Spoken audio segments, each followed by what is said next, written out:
Okay, so you've been really digging into copyright and especially how it all works with fictional stuff. Yeah. Looks like you've found some pretty good material to work with, too.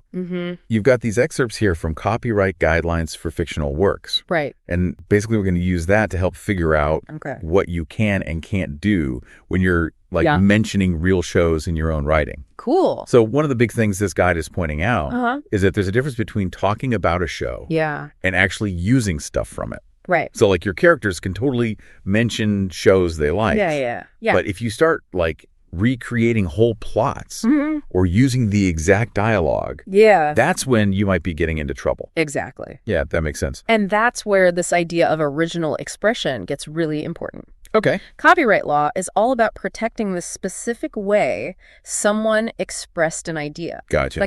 Okay, think about it this way. You can't copyright the idea of a time-traveling teenager. Right. But the way that's done in Doctor Who, with the TARDIS and the sonic screwdriver and the Daleks, that's all protected. So that means like my character can be obsessed with Doctor Who. Totally. But they can't just jump in a TARDIS. Nope. And start fighting Dalek. Not unless you want a lawsuit.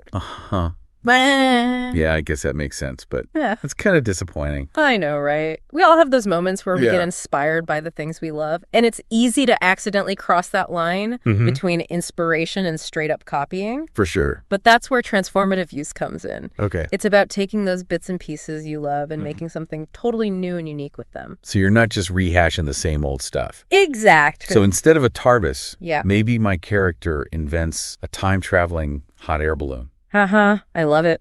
Okay, it needs work, but I'm getting the idea. You got it. It's like taking a recipe and putting your own spin on it. Exactly. You're using some of the same ingredients, but in the end, you're creating your own dish. And that's what makes it so cool. You're building on something you love, but still making something that's completely yours. That makes me think about how historical figures show up in fiction all the time. Definitely. You can't copyright Abraham Lincoln. Nope. But you can have your own take on him in your story. Exactly. It's all about how you interpret and portray them. Right. And think about parodies, too. Oh, yeah, like Saturday Night Live. Exactly. They use copyrighted stuff all the time. They do, and they can get away with it because of fair use. Oh, right. Which basically lets you use that material for comment.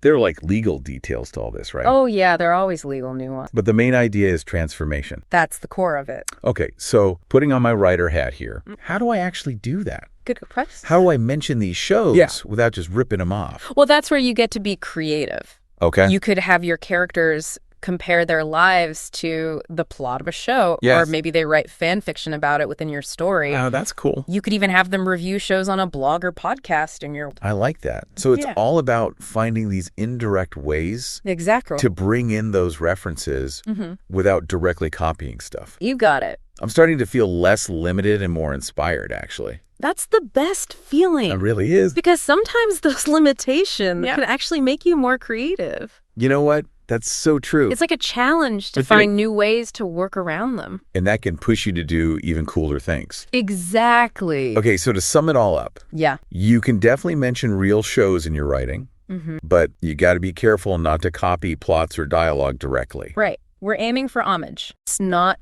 plagiarism. Exactly. And this brings up a really interesting question. What's that? How can you take inspiration from the things you love and still make something that's totally and unique? Ooh, that's the sweet spot we're all looking for. Absolutely. It's all about finding that balance. I agree. Well, we hope this deep dive has helped you get a better grasp on copyright. Yeah. Especially when it comes to fiction. Especially with fictional works. Now go out there, create something awesome. You got it. See ya.